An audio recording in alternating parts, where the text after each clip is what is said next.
We're going to rank every major release for the Xbox Series S and X. Welcome back, it's Kelvin and Rob from the Gaming Duel, and each of us will be creating our own tier list. And at the end of the video, you guys will decide which tier list is the best one by letting us know in the comments below. Rob, you ready? Let's do this, man. Let's do it. First one up here is Starfield. Starfield came out September 6, 2023. Developers were Bethesda with a Metacritic score of 83%. Rob, what did you think of Starfield, and where would you put this on your tier list? Starfield's tough because there was a lot of over promise with this game. I went into it extremely hyped. I don't really know if there was an Xbox Series X title that had more hype than this game going behind it. I mean, this was the first best title for since the acquisition that we were seeing. So for me, it was just I think the hype not killed it, but it really dampened like with the expectation that everyone had. Regardless, I beat it. I enjoyed my time with it. I had a blast. I believe the DLC is out for it now, Shattered Space. What can I say? It's an amazing game. There were a couple things about it, though, some nitpicks. I do think it felt like Skyrim in the sense that it felt like an old Bethesda game. It was still using kind of like that old engine. It didn't feel anything new. And there was this big overpromise about the worlds. You can go on any planet. All these planets are going to have all this life, but every planet kind of felt the same. So that's kind of like my biggest gripe. The fact that I did love this game, though, tells me and I beat it and I enjoyed my time. Tells me that formula is obviously it's good for a reason, but I have to give this game. I'm gonna put in the B tier. I think Starfield goes in the B tier just because I did enjoy it. I just wish it was better. I wish they delivered on the promises. What about you? Starfield was an interesting one. I think the Bethesda formula always works for some reason. They've nailed that part of the gameplay loop. When it comes to the the small issues, when it has like the technical issues, you can't overpass those things, right? There's always going to be some type of issues when it comes to Bethesda titles. Starfield was no different, right? There were a lot of issues when it first released, and that to me kind of hindered the experience. That and to me, I felt like it was trying to be a better No Man's Skies, and stick with me with that, right? Because No Man's Skies, we know it as one of those titles that didn't do so hot in the beginning, and then they also overpromised, right? Starfield felt like they were overpromising but didn't really nail the things that they were trying to promise. There were little things there, gameplay wise looked good, but there was a lot of things that took me away from the experience. A lot of the character models, for instance, just didn't look well in most cases. Overall, man, I think it's a good title. It's a great Xbox title, but I'm probably gonna put it in the C tier category right now. Yeah, I was going to put it in the C tier. I also forgot to mention it had a pretty dope collector's edition, so I'm gonna give a brownie points for that with the watch. That was pretty slick. So bravo on the collector's edition for that game. But I think B or C is actually a pretty good spot. You can go either or. Let's move on. Let's do Halo Infinite. What did you think of Halo Infinite? I mean, it was released December 8th, 2021, 343 Industry / Halo Studios now. And it was got an 87 Metacritic score. Yeah, man, Halo Infinite is a great game, honestly, hands down. It's just a very well put together package, right? The game was well received, like you said, 87 Metacritic score. But when it first released, it came out with some issues, right? It was missing a lot of stuff, right? We were missing Forge, we were missing a campaign co-op, and a lot of maps that a lot of Halo fans were looking forward to play, right? I did like that it released on Game Pass for free. I think that's something that was kind of bolstered the audience appeal for that game. So the overall package is great. However, the issue with Halo Infinite was that it wasn't supported as much as it should have, right? There was a lack of support post release, and that was the major issue when it came to having Halo be this known title for the Xbox Series X. And for that, I had fun with it. I had a blast playing online and playing the single player campaign. But I'm going to put this title at an A tier just because the lack of support towards the end. And don't get me wrong, they did support the title, just not enough in the beginning to keep the audience there. Yeah, A tier. So that's a good spot for it. I think it's perfectly good Halo game. And I echo a lot of the things you said. I think the lack of support really dampened it. And they tried. Like the launch was very bumpy. We do know that. And they actually did an early launch. I don't know if you remember that, but they did a shadow drop day. They were like, here, you can actually play the Yes. multiplayer early, which was really cool. Campaign will be later. I think that 343 Industries, they did the best they could with the Halo franchise, because it's really hard to come back from Halo Combat Evolved, Halo 2, and Halo 3 from Bungie, right? Those games are goated, right, for the most part. So to follow up with that studio, I think 343 did the best they could. But now there's a reason why it's turning into Halo Studios instead. So I really enjoyed my time with Halo Infinite. I wish I wanted to go play it more, but do I think it's the best game out of 343 Industries? Yes, I think everything that you would want is there, and they did a pretty good job at making the first open world Halo game. So I'm gonna put Halo Infinite also in the A tier. Okay. All right. Next up here is HiFi Rush. HiFi Rush came out January 25th, 2023. Tango Gameworks is the studio, and a nice Metacritic score of 87%. Rob, what'd you think? HiFi Rush. First of all, I'm gonna just go ahead and say this. I'm not even going to beat around the bush. I'm putting an S. It is automatically Ooh. going into the S tier for me.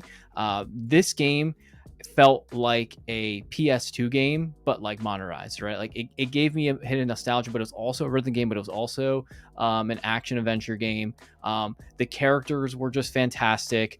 I absolutely love Chai and the crew. It came out of nowhere too. Like I wasn't really expecting anything from this, and I think about this game. I would say like once a week, it just will randomly pop into my head.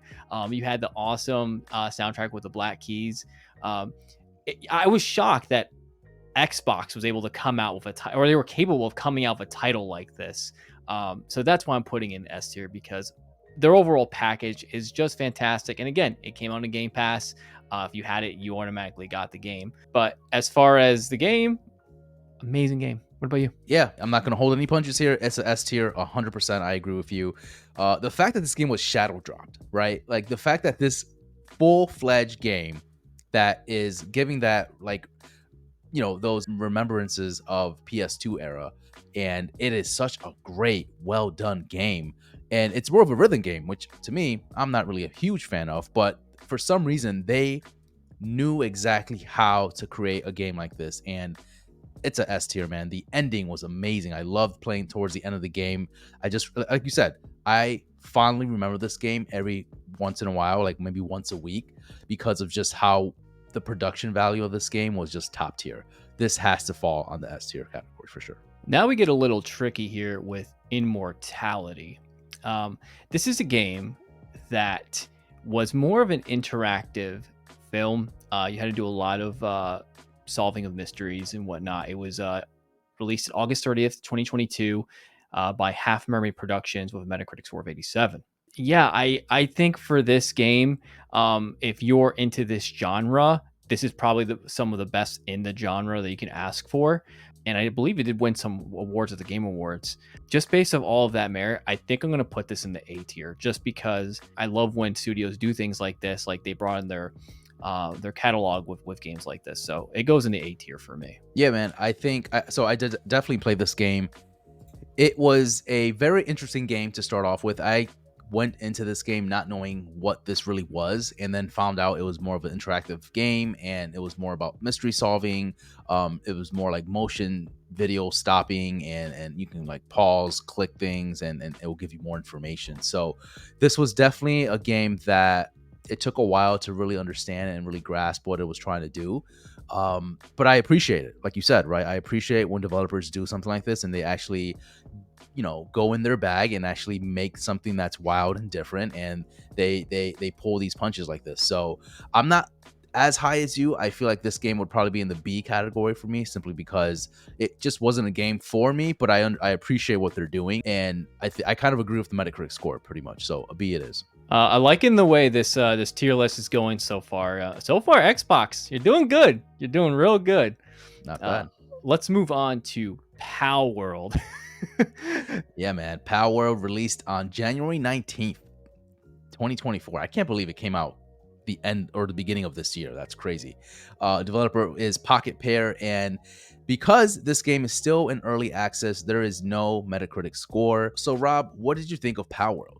Obviously, super pumped to play this game. Obviously, the first thing that came out was Pokemon with guns, and it is really almost a carbon copy of Pokemon in the sense of the designs. Obviously, they're getting sued now by Nintendo over these designs, but it's kind of like what people wanted Pokemon to be. In a Mm, sense, like they kind of just took the lid off and like, hey, with you the want to guns. with the gun? Yeah, the guns are a little weird. I think that they could have like not added the guns and it would be a little more normal. But then would it just be like another Pokemon clone? Like Mm, exactly right. So I think they added the guns to like really, really like it's not Pokemon. But I enjoyed my time with this game when I did play it, and I was shocked at how robust it was. Like there's so much to do in that game. It is they say it was an early access, but I'm like, dude, this is a freaking full game. Like, so I'm gonna go ahead and give Palworld.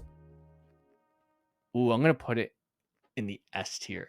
I think it's just a S really tier? S tier. It's just a good game. It's just a game that like Wow. really sucks you in. It does a good job. And like I remember people were building like towers to the sky, and you're able to like ride on the pals and make them work for you, and they nap and it's there's so much going on with the game. Like it's also like a survival game. It's a full package game. Palworld was it was a global phenomenon, right? Everyone was playing that game for for a while at least.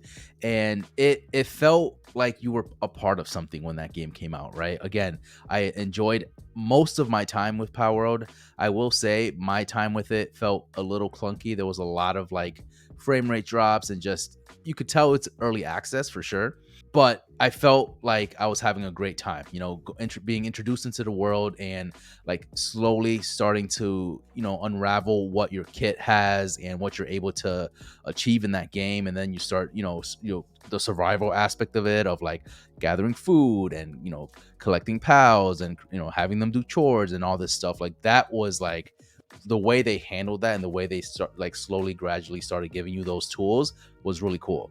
I would probably put this at an A tier right now because again, I had issues playing that game when it first came out. And to my knowledge, it's still in early access, so I can't give this a complete S tier. So A it is. Guys, if you made it this far, make sure to subscribe and hit the notification bell and check out our other content similar to this one. Next one up is Microsoft Flight Simulator. Came out July 27th, 2021. Developers were Asobo Studios with a Metacritic score of 91%. Rob, what'd you think? Yeah, a game that I haven't tried, but again have heard nothing but great things. I want to try this game. I just want to take the time to actually do it because I know there's a lot to this game, and the fact that you can just fly any plane, you can go anywhere you want, and actually be a pilot. I think is like one of the coolest things, especially if you have like a rig. Oh my god, it's probably the most stellar experience like ever as far as being able to fly. It's the closest thing you would actually get to being a pilot outside of actually going to flight school. So I think that on its own, and it's a feat, right? That Microsoft was able to create such a thing because think of like how they had to get all the data for the map data to be able to make things accurate in the world of like you're actually, you know, traveling and things look like they would in real life. So there's also going to be a new update that comes out where you'll be able to actually walk out of the plane. And I don't know how expansive that actually is. So that's interesting. But just for the feat alone, I think Microsoft Flight Simulator, just because of like how niche it is, I want to give it an S. But again, this is a ranking that's objective towards us, right? Like or subjective. I have to give it an A. I'm going to give it an A. And I'm going to put it right in between Halo and Immortality for me. It's one of those games that comes once in a blue moon from a specific developer, and they've created something that almost seems like impossible to create if you think of it in a like technical standpoint, right? But they did it, man. Like you can actually travel around and see like your old hometown, or you can travel wherever you want to go and actually do these kind of things. Again, I haven't played this game myself, but I will say that everything that I've seen about this game is very interesting, and it's something that I want to try, especially it's on Game Pass. Like, why wouldn't you? But for that, I'm probably gonna give it a B, just because there's so many possibilities of like what ifs you can do in this game, but I don't know if it's going to be a complete A tier like title for me. All right, let's move on to Pentiment. Kelv, what did you think of Pentiment? I tried. I really tried playing Pentiment, and I tried for a very long time. The game came out November 15th, 2022. Obsidian Entertainment is the developer with a Metacritic score of 86%. Um, the story is interesting. It unfolds over 3 acts, right? And it's cool because it's kind of like a mystery game as well, right? But it just felt very point and clicky, like it's like a 2D point and click adventure game, and that I just don't vibe with those type of games, especially like puzzle looking games. Like for me, I love the art style. The art style is phenomenal. It looks really cool, but I'm gonna be quite honest. I was flat out bored playing this game. I was almost falling asleep. And again, don't kill me here, but I just didn't really vibe with the game. It just felt like the progression start in the beginning, especially, it just took way too long for me to like really enjoy what they were trying to throw at me. And everything else was cool. I like the, again, like I said, the art style, but it just didn't really vibe with me. For that, I'm gonna give it a C. C tier, right after Starfield. That's where I'm putting you Yes. at. Yep. Yeah, I'm going to echo what you said as well. I think I also tried this game and I was falling asleep during it at some points. And maybe, again, it's not the game for me and you, but it's for a specific type of person, right? And then that person would probably rank it even higher in A or S tier at this point. But based on just like for as an Xbox title, right? I think do you go out of your way to purchase an Xbox Series X or S for this title, or do you go get Game Pass for this title, right? And I'm going to say no, right? So I'm going to go ahead and echo you and also put it in the C tier. This is actually my first C tier game. Now, I'm not saying it's a bad game, amazing game, it reviewed great, but for us, it's not really a big reason to go and get an Xbox, you know? Next one up here is Forza Horizon 5. Release date November 1st. Developer is Playground Games with a Metacritic score of 92%. Rob, where are you putting this bad boy? I mean, Forza is, in my opinion, the best racing sim you can probably play, right? I mean, you have, Gran Turismo and Forza Motorsport, but Horizon kind of just like lets you kind of do what you want, and it's not as strict as those other games where you're literally just racing around tracks and stuff like that. This is, you have the open map to go around and do things. It's set in Mexico, and it does a really good job of portraying that. And it's just a beautiful game. And I think this sets a standard in racing games. So with that being said, I have to give Forza Horizon 5 an A, because again, it's a racing game, so not everyone likes racing games. And are you going to go to Game Pass to play this racing game? That depends on the user.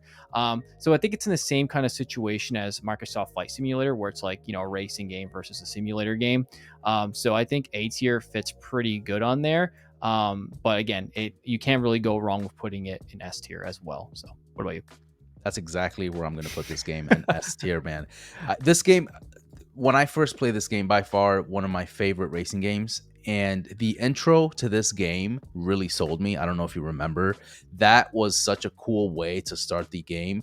Not only that, but it's probably one of the largest maps that a Forza game has had.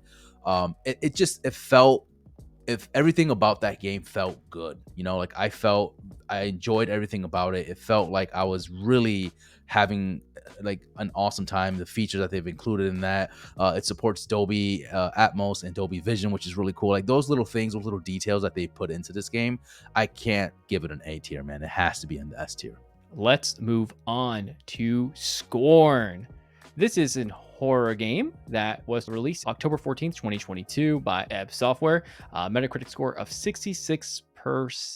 Now, I think I actually played this game with Kelvin watching me play this game, and I did not enjoy my time with this game. I couldn't wait actually to be done playing with it. It was just everything kind of blended in together. And I know they were trying to do that bio mechanical world, and it just felt gross being in the game. Like, kind of all the textures were weird, and I didn't really feel scared, or I felt like uneasy, but like I'm just like, I don't want to be in this environment. I'm not interested to be here.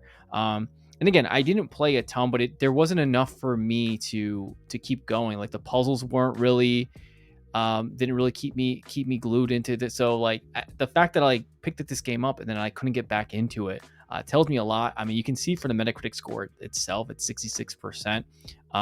There are other horror games that are way better than this, and again, for an Xbox title, right? I'm not getting Game Pass for this. Like, I'm always gonna go back to that. Like, I'm not picking up a Series X or S for just to play Scorn. So I'm gonna go ahead and put this in my first D tier game of the video. So what about you, Cuff? Yeah, Scorn, I remember you were playing it, and we were just not having a good time, right? We were just, everything about it, the combat was horrendous. I think that was the major drawback behind this game, was the combat was pretty bad, and it's just the grotesque of it, of like it trying to be really disgusting, and it trying to just like not like give you like this unsettled vibe. It wasn't doing much for us, right? I think the biggest issue was the combat, and everything just looked the same. There was no like nothing that looked interesting, in my opinion. So yeah, I agree with you. I think this is going to be in a D tier, and I would probably put it in the F tier if we had an F tier category. Let's move on to, speaking of F tier, Redfall came out May 2nd, 2023 by Arcane Studios with a Metacritic score of 56%. Kelv, I don't think we really need to explain this game too much, but go ahead. We tried. We tried, man. We really did try. We tried twice, actually, right? The first time we tried, I think the first time I played this game, I got a massive glitch and I was unable to progress through the game. So that was my experience there. Redfall was an interesting one because it's made by Arcane Studios, and my God, Arcane Studios was such a phenomenal like developer, right? Like, they had so many great games. So seeing their downfall with Redfall felt very, I don't know, it just felt nasty. It felt bad. This game really tried to do things that we've already seen before. It didn't do anything that really stuck out. Uh, I think for me, the best way to put this game, it just felt like okay. Everything they were trying to do was nothing extravagant. Um, Gameplay wise was fine. Gun controls were fine. Graphical fidelity was okay. Like, nothing stood out. And the biggest hindrance with this game was the performance, right? The performance was pretty bad. Adding on top of that it just didn't do anything spectacular. That was probably its downfall. So I'm gonna also hit this with a D as well. This game we tried, like you said, we downloaded it day one. It came to Game Pass day one, and I knew too when they were showing the trailers, I had something was off about it. I was like, vampires shooting. This is kind of, we've done it, been there, done that, right? And the game it didn't feel finished when we were playing it. It felt like a rushed game, Exactly. right? Yeah. It didn't feel complete. You couldn't even, there was glitches everywhere. You couldn't even connect to your in the multiplayer. Just overall awful. It's across the board. There wasn't really a redeeming quality about this game, and I think Xbox did learn a lot from this game, so I have to give it credit for that, where Xbox realized that like we can't do releases like this anymore. I believe Starfield was the next after it as a major title, and that was it still had its hiccups, but it was way smoother than Redfall was. So yeah, Redfall, I think, like I said, I wish other, but yeah, it belongs in the D tier. Let's move on to our last one here, which is Hellblade, released May 21st, 2024. Ninja Theory is the developer with a Metacritic score of 81%. So I did play the first one, and I didn't beat the first one. I tried, I got through it, and I got probably about midway through the game, and I put it down. Then I was like, you know what? Let me go ahead and try two. Maybe it'll be a different, different story. And I got in. It was basically the same thing for me. Now, I will say this game is absolutely gorgeous. The sound design is incredible, but there was just something that I couldn't put my finger on where I couldn't stay right. And the fact that it was a very short game, and I'm not saying the short game's very bad, but no physical release. It was just strictly digital. Um, I have to say that I wanted more out of this game. Right, it was very very hyped. Um, and with the trailers and people were waiting for so long, but what happened? The game came and went. Like people played it, and then now you don't hear really much out of it. Again, a beautiful piece of art. I don't know if it's the most amazing game, so for that I'm gonna put it in the B tier behind Starfield, because I think it is worth a play just because of how gorgeous it is, and that sound design. um but I'm not it's not anything that's like, oh my god, I need to play this game again. Cal, round us out. Yeah, I really thought you were gonna hit it with a C tier, but I'm glad you put it in the B. I actually quite enjoyed my time with Hellblade 2. I played Hellblade 1. I enjoyed that. I beat Hellblade 2 as well, and it had its issues for sure. I think the the struggle that Senua has between her psychosis and her mental struggles took a step back, in my opinion. It wasn't really like in the forefront, um, where I felt like a lot of the things that they were trying to do, like trying to reinvent, not reinvent the wheel, but create different experiences for you when playing this game, just didn't really hit for me. The same puzzle mechanics were also not really changed as much from the previous title, so that really kind of took a step back. But I will say the mechanics for like the fighting mechanics they did improve on the mechanics for sure.